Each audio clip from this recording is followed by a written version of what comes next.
भज गोविंद भज गोविंद भज गोविंद। हरे कृष्णा। तो आज हम लोग जिस विषय में चर्चा करने जा रहे हैं वो बहुत ही इम्पोर्टेंट है हमारे जीवन का।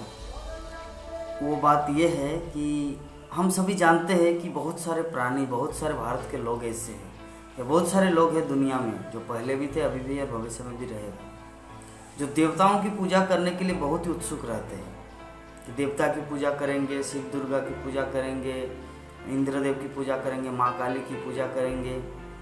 ये सब पूजा करने के माध्यम से हम लोग को कुछ धन प्राप्त होगा, कुछ ऐश्वर्य प्राप्त होगा, हम लोग एंजॉय करेंगे, भोग करेंगे। लेकिन अभी जो हम श्लोक वर्णन करने जा रहे हैं ये कूर्म पुराण का श्लोक।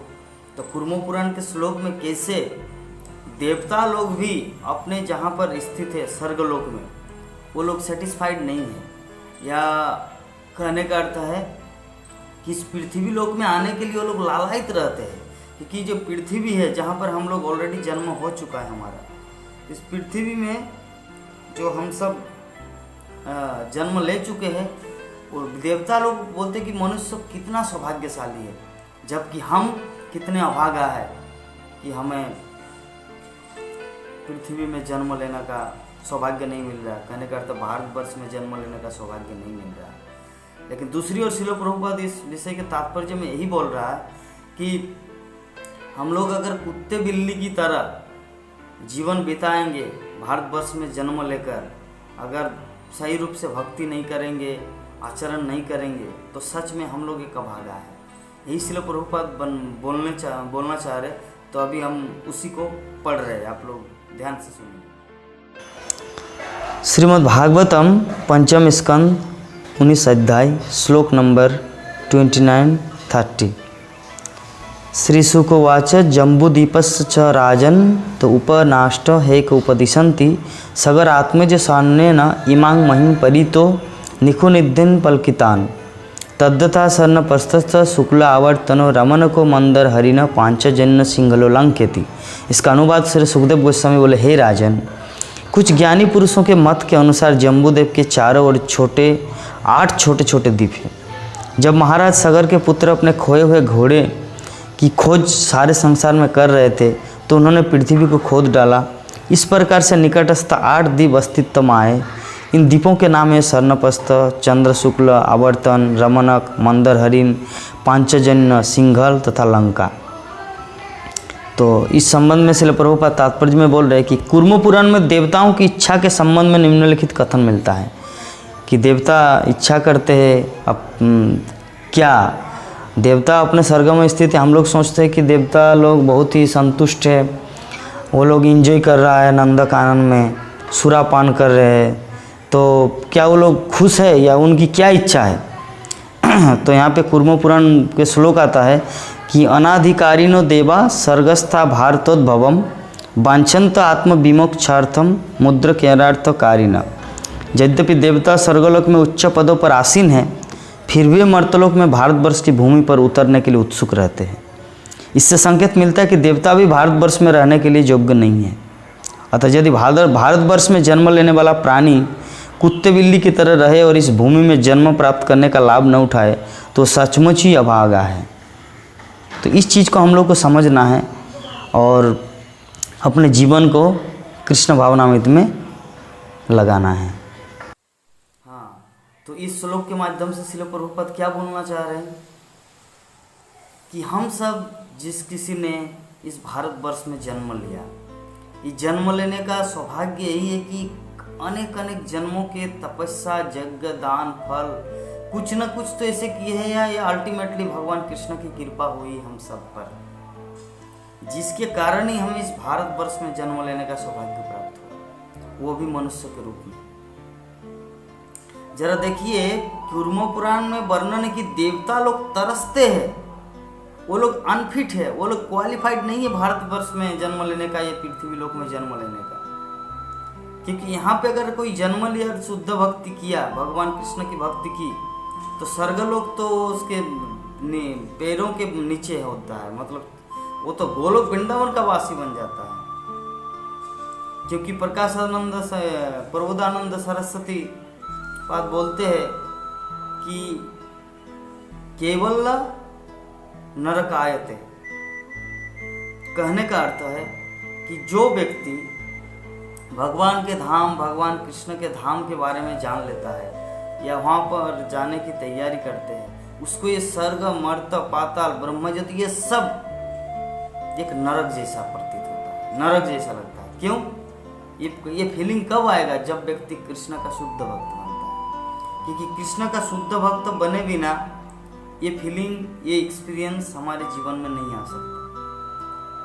क्योंकि शुद्ध भक्त, भगवान कृष्ण का शुद्ध भक्त सबसे top most planet Golok Vrindavan में रहता है और बाकी सब कहीं पर छोटा मोटा रहता है। जैसे कोई स्वर्ग में, कोई अतल, बीतल, तलातल, रसातल, महातल, पातल, 14 भुवन है। साथ है नीचे अतल, बीतल, सुतल, तलातल, महातल, रसातल, पाताल, और उसके ऊपर है पृथ्वीलोक, और पृथ्वी के ऊपर और 6 है, भूर, भुव, सर्ग, महा, तप, जना, तप और सत्य, मतलब ब्रह्मलोक। 6 है ऊपर, 7 है नीचे, मिडिल में है पृथ्वीलोक, भूमंडल जिसे बोलते हैं। तो उसी भूमंडल में अगर कोई मनुष्य के रूप में जन्म लिया तो उसको सबसे बड़ा सौभाग्यशाली व्यक्ति मानना चाहिए।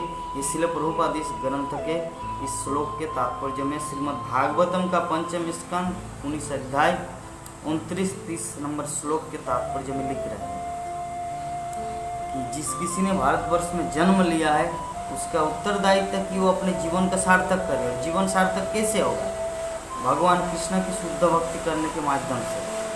क्योंकि अगर वो भगवान कृष्ण की शुद्ध भक्ति किया तो वो भगवान कृष्ण को प्राप्त करेगा मरने के बाद, मतलब इस शरीर को त्याग करने के पश्चात।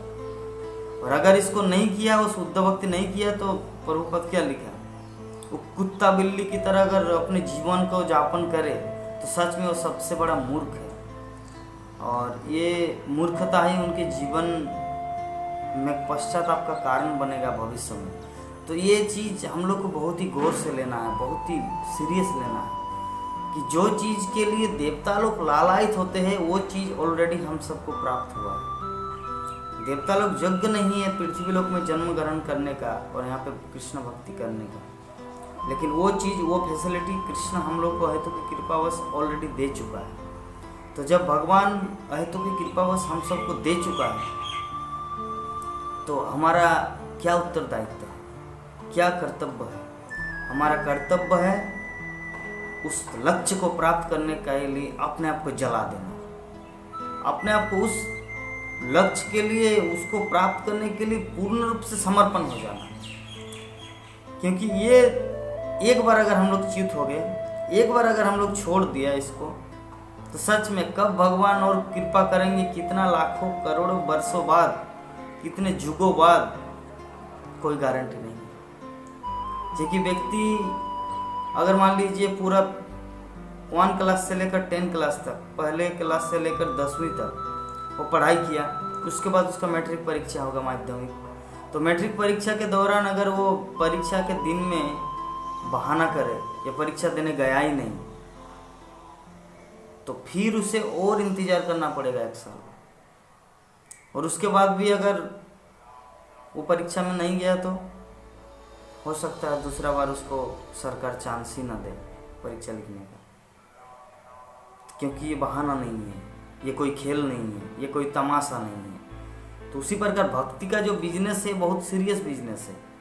ये कोई नौटंकी नहीं है, ये कोई नाटक नहीं है, कोई ड्रामा नहीं है कि भगवान छोटा बच्चा की तरह आपको बार बार चांस देते रहेगा। आपको सीरियस होना है, और सीरियस होने का मतलब भगवान जो बोलते हैं उसको सुनना। और सबसे बेस्ट सीरियसनेस यही है कि ये सब ग्रंथ का अध्ययन करना। ये सब ग्रंथ का अध्ययन करेंगे, हम श्रीमद् भागवत का अध्ययन करेंगे, तभी इसके बारे में पता चल कि हम क्या है। क्योंकि बिना आईना के व्यक्ति अंधा होता है, अपना चेहरा नहीं देख पाता। सारे दुनिया को देख सकता लेकिन अपने आप को नहीं देख पाएगा। तो इसी तरह हम लोग अपने जीवन में विभिन्न प्रकार का नॉलेज रखते हैं, लेकिन हमारा अपना नॉलेज, आत्मा का ज्ञान कि हम कहाँ से आए, किस लिए, क्या करना है, यही ज्ञान हमारे पास नहीं है। मतलब हम सबसे बड़े अंधे हैं। तो सबसे बड़े अंधे होने का मतलब, और इसको कैसे दूर किया जा सकता है? अपना चेहरा व्यक्ति कब देख सकता है? जब उनके सामने मिरर हो, आईना हो। तो आईना है श्रीमद् भागवतम, भगवद गीता, ये सब ग्रंथ।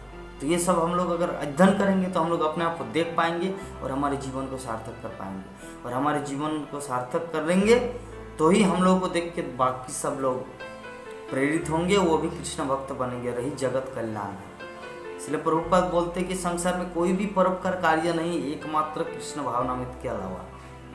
बाकी भोजन देना, रोटी देना, कपड़ा देना, ये सब टेम्पोरारी चीज़ है।